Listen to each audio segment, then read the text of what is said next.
Hi, I'm Danny Abe, executive producer at 343. And this year at E3, we're really excited to announce Halo Anniversary to the world. We wanted to give an example of campaign, so we used Silent Cartographer to really highlight some of the exciting features we're developing for the game. And now we want to share this with the rest of the world. So this is really your chance to get a behind-the-scenes peek at what we're doing with Halo Anniversary. Hope you enjoy. Okay, so let's dive right in and take a look at Silent Cartographer. This is exactly the same demonstration we gave to the press at E3. In fact, this is exactly the same build. So the exciting thing is that this build has come a really long way since we showed this at E3. It's kind of funny for me to look at it now and say, hey, the game looks much better now.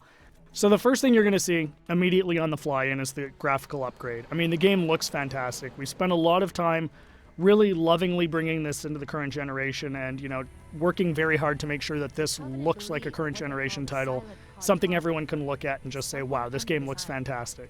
But the big test is really, how does it feel? So let's take a look. So we're going to charge the beach here.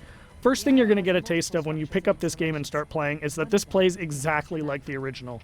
That was a core development principle for us, is this game needed to play exactly the way it did 10 years ago. I mean, this is the game that launched a generation of shooters, so we had to make sure that that feeling was identical to that experience that everybody remembered 10 years ago, because this is really a gift to the fans. This is a way to relive the experience of playing Halo 1 for the first time, so we really wanted to make sure it was identical. And the way we did that was actually a fun technical trick. We're actually running portions of two engines at the same time. So the underlying code, the code controlling how the game feels, how the AI reacts, all of that stuff, is a lot of it's the original Halo 1 code, and that was really the best way for us to ensure that the game played exactly the same as it did 10 years ago. But on top of that, we've layered a new graphics engine that allows us to, make the game look fantastic and look like a current generation title. So it's really a great mix of the two. So at the end of the day, your Halo fan gets a game that plays exactly like they remember, but looks like a current generation title.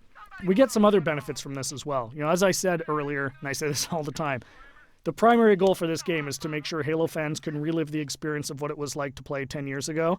And one of the big tools we have in our box to do that is classic mode. So what's classic mode? At the touch of a button, you can swap back and see how the game looked 10 years ago. So here it is. This is, Halo 1 10 years ago. And it's really a magical feature for Halo fans, because this just lets you go back in time and see exactly how this game looked 10 years ago. But the fun part is you can come back at any time.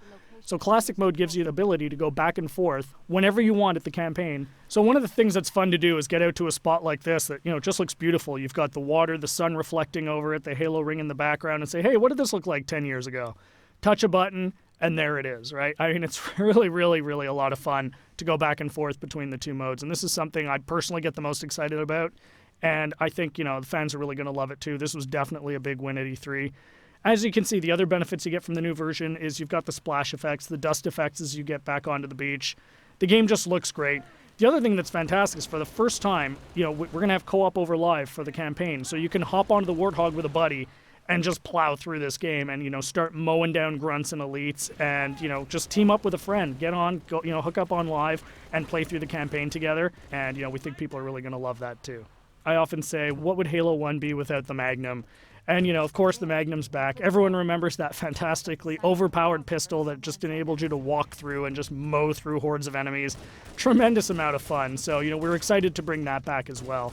Again, you can see the game plays exactly the same as it did. Cannot highlight that enough. That was really, really important for us to make sure that this game played the same as it did, because this is really an iconic game. This is the game that convinced a lot of people, myself included, that you could actually have a fun first-person shooter experience on the console. I mean, I was a hardcore PC shooter guy, who said you're never going to make a game on the console that is going to, make me want to play. And this is the game that changed my, my impression of it.